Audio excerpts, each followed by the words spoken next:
Hi, it's Morty, broadcasting from my trading room in London. I want to talk to you about building a strategy. Now, there are three components to building a strategy.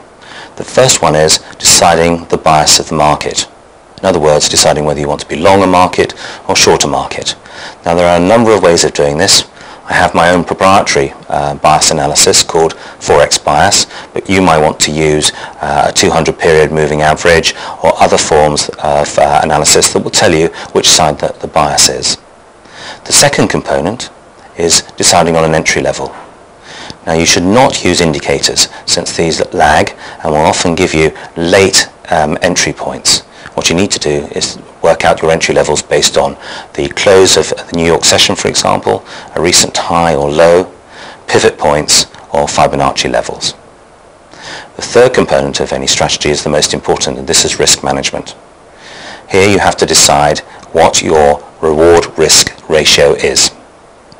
Now, if, for example, you decide to choose 60-40, then if a currency pair had a 100 pip daily range, at entry you would put on a stop of 40 points and a limit at 60 points.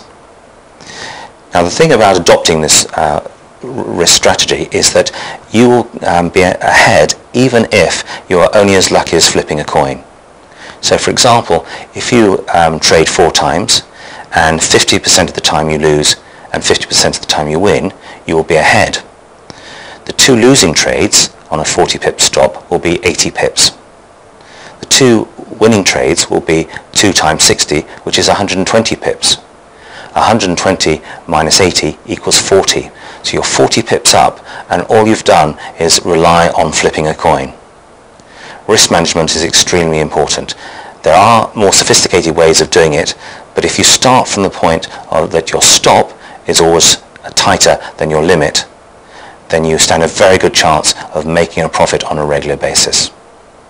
This is Morty Sill saying goodbye from my trading room in London.